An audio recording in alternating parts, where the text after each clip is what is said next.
சரி. எல்லாருக்கும் வணக்கம். என்னோட பேர் வந்து முத்துராமலிங்கம். என் சொந்த ஊர் வந்து கிளாங்காடு. நாங்கள் வந்து தென்காசி மாவட்டம். 17/3 வந்து அன்னைக்கு வந்துட்டு சிவகாமி அப்படிங்கிறவங்க வந்து என் மேலே வந்து அவங்களோட பொண்ணுகிட்ட இருந்து நான் வந்து தவறுதலாக கம்பெனியை பிடிக்கிட்டதாகவும் அவங்கள வந்து சீட் பண்ணிட்டதாகவும் கம்பெனியை பிடிக்கிட்டதாகவும் வந்து அவங்கள கடத்தி வச்சுருக்கதாகவும் மாதிரி அவங்க வந்து பேட்டி கொடுத்துருந்தாங்க. ஆக்சுவலாக அது முற்றிலும் தவறானது. நான் வந்து 2018 வந்து நான் வந்து துபாய்க்கு வேலைக்கு போகிறேன், ஆல்ஃபாபர்ங்கிற கம்பெனிக்கு. அதுக்கப்புறம் பார்த்தீங்கன்னா 2022 வந்து நான் ஃப்ளெக்ஸ் டிரான்ஸ்மிட் அப்படிங்கிற ஒரு கம்பெனி நான் ஆரம்பிச்சிருந்தேன். ஆனால் அவங்க சொல்லும்போது என்ன சொல்லியிருந்தாங்கன்னா, இந்த கம்பெனியில் உள்ள பணத்தை எடுத்து நான் ஆரம்பித்ததாக அதில் சொல்லியிருந்தாங்க. அது முற்றிலும் தவறு. ஆக்சுவலாக அங்கே பார்த்தீங்கன்னா இதெல்லாம் அந்த கம்பெனியோட லைசன்ஸு. இதில் வந்துட்டு நான் 2022 அந்த ஃப்ளெக்ஸ் டிரான்ஸ்மிட்டிங் கம்பெனி நான் ஆரம்பிச்சதுக்கான ப்ரூஃப் என்கிட்ட இருக்குது. அடுத்து வந்து பார்த்தீங்கன்னா 2023 ஜனவரி வந்து அந்த ஓனர் வந்து இறந்து போயிருந்தாங்க, எஸ்ஆர் ரவிங்கிற சார் வந்துட்டு.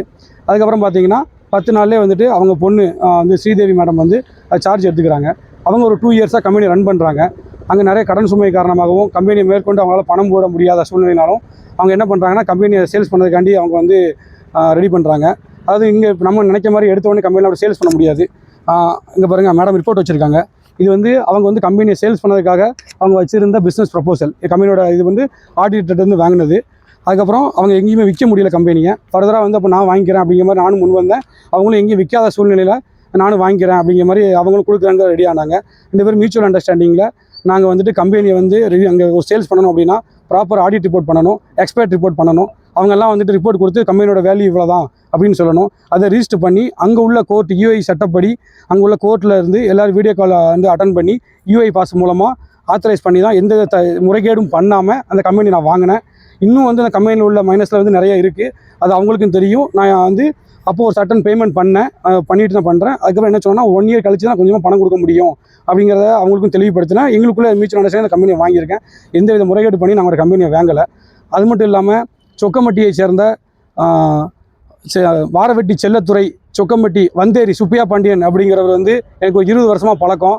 அவர் வந்து என்ன பண்ணார் அப்படின்னா, என்கிட்ட வந்து 2022 கொஞ்சம் கொஞ்சமாக நான் வந்து ஃபைனான்ஸ் பண்ணுறேன், நான் வந்து இது கார்மெண்ட்ஸ் ஆரம்பிக்கிறேன், நான் வந்துட்டு இது பண்ணுறேன்னு சொல்லி நல்ல இடத்துல ரியல் எஸ்டேட் பண்ணுறேன்னு சொல்லி நல்ல இடத்துல பேசி என்கிட்ட வந்து பார்த்தீங்கன்னா 1,65 லட்ச ரூபா வந்து பணம் வாங்கிட்டார்.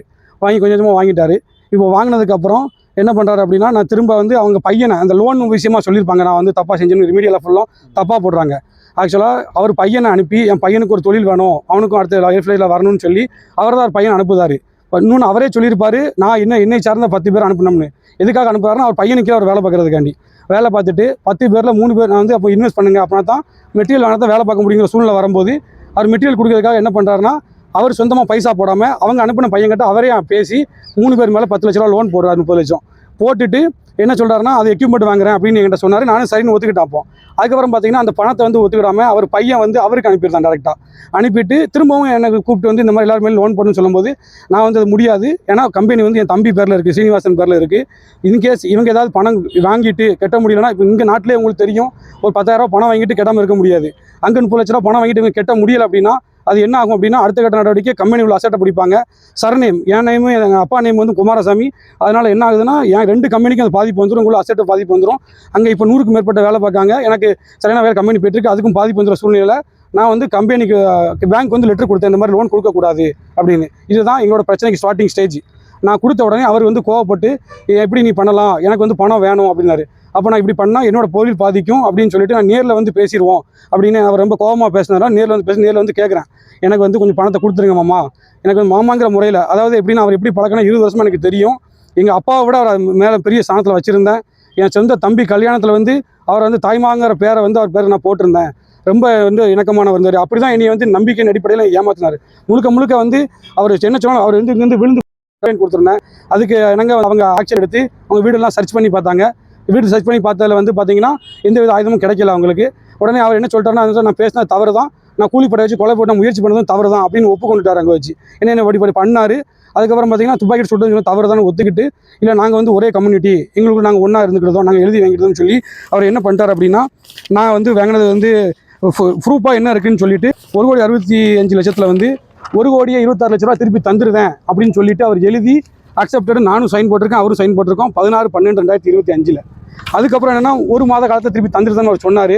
இன்னும் வந்து எனக்கு பணத்தை தரல. மேற்கொண்டு வந்து பார்த்திங்கன்னா அவர் வந்து என்னை கொலை மிரட்டல் விடுவார். நான் வந்து உங்களை வந்து அப்படி பண்ணிடுவேன் இப்படி பண்ணிடுவேன் வெட்டிடுவேன் கொலை மிரட்டல் விடுதாரு. ஓடி ஒளிஞ்சிக்கிட்டாரு. போலீஸை திரும்பவும் நான் கம்ப்ளைண்ட் கொடுக்கேன். கம்ப்ளைண்ட் கொடுத்தோன்னே இப்போ வந்து அவர் வந்து தேடப்பட்டு வரும் குற்றவாளியாக தான் இருக்கார்.